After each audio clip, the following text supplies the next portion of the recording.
तो दोस्तों, आज का क्लास का पहला क्वेश्चन है, राष्ट्रवाद क्या है।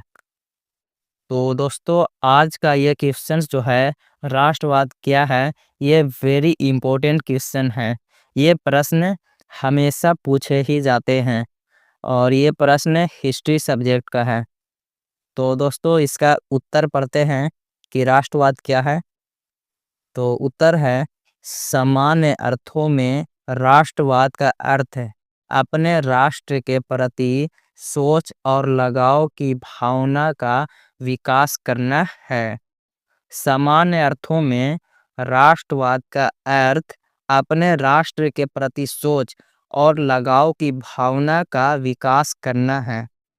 दूसरे अर्थों में राष्ट्रवाद एक ऐसी भावना है जो किसी विशेष भौगोलिक, सांस्कृतिक या सामाजिक परिवेश में रहने वाले लोगों में एकता की वाहक बनती है। तो दोस्तों, राष्ट्रवाद क्या है, इसका आंसर अभी पढ़े हैं और आप इसका आंसर का एक बार स्क्रीनशॉट ले लीजिए।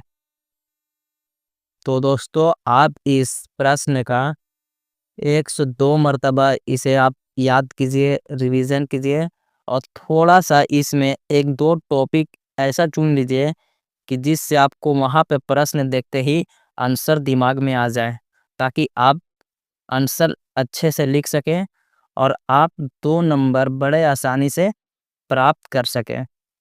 तो ये क्वेश्चंस 2 नंबर का है, राष्ट्रवाद क्या है, और इसका आंसर है कि राष्ट्रवाद का अर्थ अपने राष्ट्र के प्रति सोच और लगाव की भावना का विकास करना है।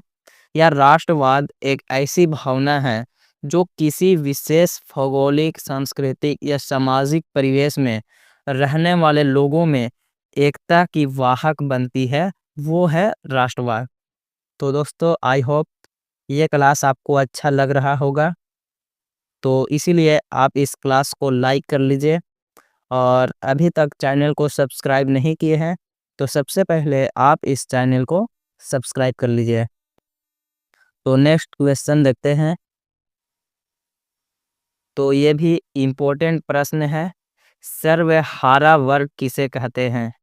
ये प्रश्न पिछले साल पूछे गए थे, ये भी इम्पोर्टेंट ही क्वेश्चन है।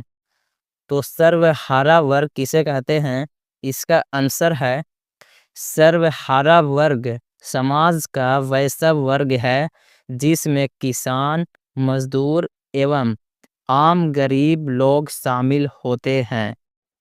मार्क्स के अनुसार सर्वहारा वर्ग मजदूरों तथा श्रमिकों का वर्ग था, जो सुविधावाहिनी वर्ग था, जिसे कोई अधिकार प्राप्त नहीं था। यह पूंजीपतियों के द्वारा शोषित तथा उपेक्षित वर्ग था। तो दोस्तों, एक बार फिर से इस क्वेश्चंस का भी स्क्रीनशॉट ले लीजिए या आप इसे कॉपी में नोट कर लीजिए। तो दोस्तों, इस क्वेश्चंस को आप 2 से 4 बार याद कीजिए और इस क्वेश्चंस को भी 1-2 टॉपिक ऐसा याद कर लीजिए जिससे कि ये प्रश्न देखते ही इसका आंसर आपको दिमाग में आ जाए और आप एग्ज़ाम में लिख करके 2 नंबर प्राप्त कर सकते हैं। तो ये भी 2 नंबर का ही क्वेश्चन है। तो सर्वहारा वर्ग किसे कहते हैं। सर्वहारा वर्ग समाज का वैसा वर्ग है जिसमें किसान, मजदूर एवं आम गरीब लोग शामिल होते हैं। और मार्क्स के अनुसार सर्वहारा वर्ग मजदूरों तथा श्रमिकों का वर्ग था, जो सुविधा विहीन वर्ग था, जिसे कोई अधिकार प्राप्त नहीं था। यह पूंजीपतियों के द्वारा शोषित तथा उपेक्षित वर्ग था। तो चलिए नेक्स्ट क्वेश्चन तरफ बढ़ते हैं। तो क्वेश्चन है, लौह एवं रक्त की नीति क्या थी। ये क्वेश्चन भी इम्पोर्टेंट क्वेश्चन है। ये हमेशा पहले भी एग्ज़ाम में पूछे जा चुके हैं और हो सकता है कि इस बार भी पूछे जा सकें। तो चलिए इसका आंसर पढ़ते हैं। लौह एवं रक्त की नीति का प्रतिपादन बिस्मार्क ने किया था।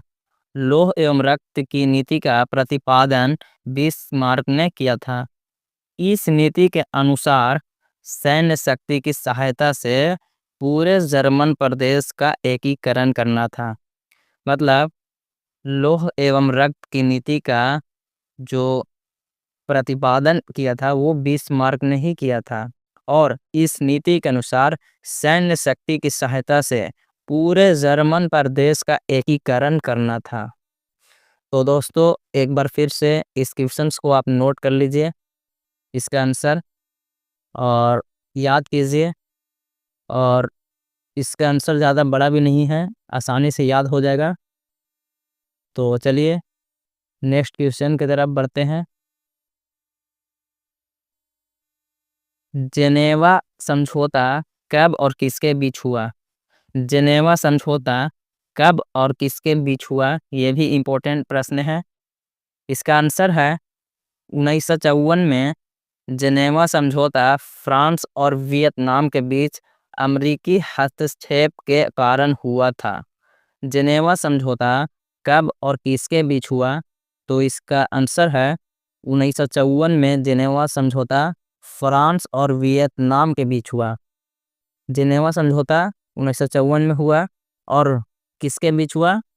तो जेनेवा समझौता फ्रांस और वियतनाम के बीच हुआ था, कि हस्तक्षेप के कारण हुआ था।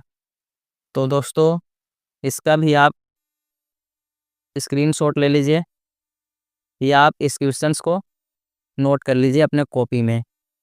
तो दोस्तों आपको ये क्लास कैसा लगा कमेंट कीजिए, और अभी तक आप इस चैनल को सब्सक्राइब नहीं किए हैं तो सबसे पहले आप इस चैनल को सब्सक्राइब कर लीजिए, और फिर मिलते हैं बहुत जल्द नए क्लास के साथ। जय हिंद।